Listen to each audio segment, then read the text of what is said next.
শুভ সন্ধ্যা। সকল গুরুজনদের জানাই প্রণাম এবং ছোটদের ভালোবাসা। কোথার থেকে শুরু করবো জানি না, হয়তো আপনারা অনেকে আমার চেনেন, অনেকে চেনেন না। আমি টুটুবাবুর ছোট ছেলে এবং আমার ডাকনাম যেটা বললো সেটা টুকলাই।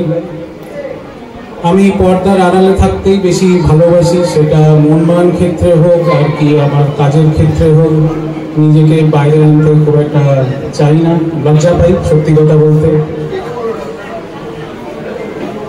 এই কমিটির সম্বন্ধে নতুন করে আমার মনে হয় না বলার কিছু আছে। যেখানে বাবা প্রেসিডেন্ট, দেবাশিস দা সেক্রেটারি, আর যেভাবে পুরো কমিটি কাজ করে গেছে এবং ক্লাব সাফল্য পেয়েছে, এটাকে আর ঢাকঢোল পেটানোর মনে হয় দরকার নেই। ঢাকঢোল পেটালে বেশি মনে হয় সেটা আরো লজ্জিত হবে। এর থেকে আর উঁচু কিছু পাওয়া যায় না।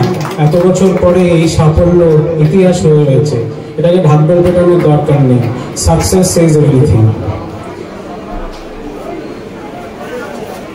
আপনারা 2-3 দিন আগে শুনেছেন দিদিমণি অলরেডি যেটা বলেছে যে ক্লাবের কমিটি বা ক্লাব পরিচালনা যারা করছেন তাদের ভূমিকা খুবই ইম্পর্টেন্ট অ্যাজ রিগার্ডস টিমের পারফরমেন্সের। যেই স্পন্সর হোক বা যেই টিম চালাক না কেন, একটা পরিবেশ, সুস্থ পরিবেশ দরকার। একটা টিমের মধ্যে একটা পজিটিভ এনভায়রনমেন্ট দরকার, সব কিছু একটা সুস্থ এনগেজমেন্ট দরকার। তো সেটাই আমরা as a committee, as a club আমরা দিতে পেরেছি। সেই জন্য দিদিমণিও সেই প্রশংসাটি করেছেন, যেটা অন্য ক্লাবকেও ওনারা করেছেন।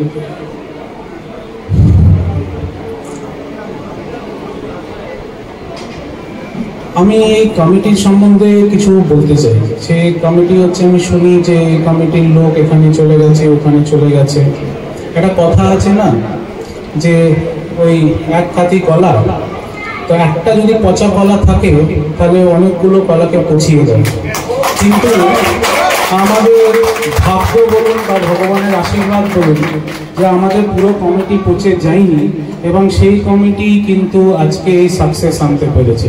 তো যে কলা পচে গেছে পচে যাক, কিন্তু আমি একমাত্র সমর্থক আর মেম্বারদেরকে আবেদন করব, ক্লাবের যেটা ভালো হবে, ক্লাবের জন্য যেটা উন্নত হবে, সেই লোকজনকেই চুজ করুন। কারণ আজকে যে এদিক আছে ওদিক আছে এদিক আছে চলে যায়, তার মানে তার সাথে নিজের স্বার্থ ফুলফিল হয়নি। সে তার নিজের স্বার্থ ফুলফিল করার চেষ্টা করছে, কেউ ক্লাবকে ভালোবাসছে না।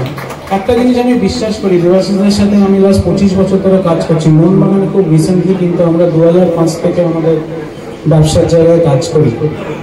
একে অপরের বিশ্বাস, একে অপরের মধ্যে মিলে থাকা। শুধু আমি দেবাশিসের কথা বলছি না, সবার কথা বলছি যে আমরা সে একটা কোম্পানি বলুন বা মোহনবাগান বলুন, সেটা একটা ইনস্টিটিউশন, একটা কর্পোরেশন, যৌথভাবে সেটাকে সবাইকে নিয়ে যেতে হবে। আজকে এই দিনটা আসছে, আমি জানি না সেই দিনটা আসা উচিত ছিল কিনা, যদি না আসতেই ভালো হতো। কিন্তু আমি এখানে দেখেছি যে অনেকে নিজেদের সেলফ ইন্টারেস্টের জন্য এই জায়গাটাকে এনেছে। তো যাই হোক, আমার মনে হয় মেম্বারদের উচিত যে যারা, তাদের একটা নিজের বিবেচনা আছে নিশ্চয়, তাদেরও বয়স হয়েছে, অভিজ্ঞতা হয়েছে, যে লোক বা যে কমিটি বা যারা এই ক্লাবটাকে আরো বাড়িয়ে নিয়ে যেতে পারে, আরো সাকসেস হবে, সেটাই তো আমরা চাই। আমরা তো এখানে কেউ নিজের স্বার্থ, কেউ পয়সা কামাতেও আসেনি, কেউ আমরা সময় দিচ্ছি, ঘাম দিচ্ছি, যাই করছে, কেউ পর্দার সামনে আছে, কেউ পর্দার পেছনে আছে।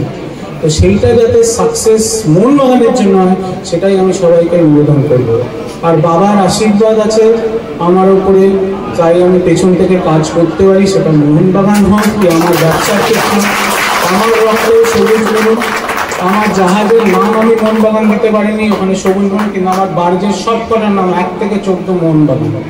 সো সেটা আমি কোনোদিন প্রকাশ করি না, কোনোদিন বলি না, বাট আমার রক্তেও মোহনবাগান আছে।